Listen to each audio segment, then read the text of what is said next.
dito sa Pook Paraiso. Gagawin ko ang lahat ng magagawa ko para mapanatiling maganda itong lugar na to.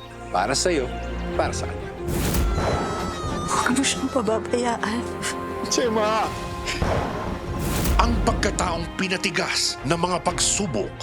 Nakita ko si Captain Alan, umiinom. Kahit araw-araw siya lasing. Mahal na mahal ko pa rin siya. Itong saksak mo sa kokote mo, Toya, ikaw ang pumatay sa nanay mo.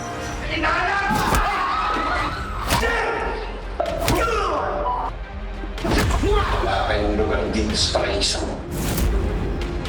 Tayo ko po, tay! Tay! Gusto mo akong papatay? Hindi ko magagawa yun sa pamilya mo. Don Pedro, huwag mo akong gagawing tanga. Paano mangyari? Pag nakaway po yung mga pamilya natin. Basta tayo, solid ah. Siyempre, walang iwanan. Sangkad dikit. Yun.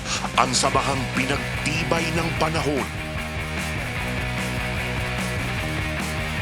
Bilisan mo, boy!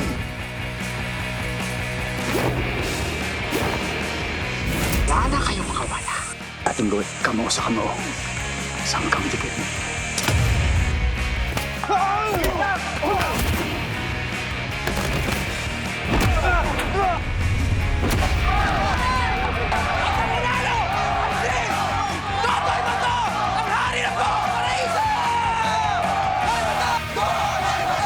May magang-magayong yung mukha mo. Tali ka nga dito.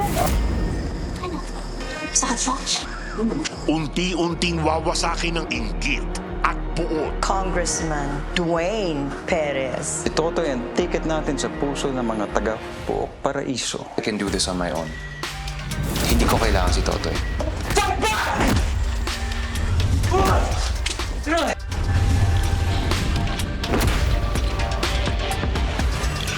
Buti siyang kaibigan, pero maaari siyang maging masamang kaaway. Ngayong Mayo, ipinagmamalaking inihahandog ng TV5, Maven Pro, Sari Sari, Epic Studios. Isang produksyon ng Studio Viva. Pinagsama-sama ang mga dekalibret veteranong mga aktor ng iba't ibang henerasyon. Ipinakikilala ang mga bagong bituin. Pinagbibidahan nina Diego Loizaga, Bea Binene, Cindy Miranda at sa kanyang bagong pagbibigay buhay sa isang alamat, makikipagmatigasan na si Kiko Estrada bilang Totoy Pato. Mula sa orihinal na obra ni Carlo J. Caparas sa direksyon ni Albert S. Langitan, ito ang labang tatayaan mo. Ang laban ng kamao, laban ng puso. Carlo J. Caparas, Totoy Pato.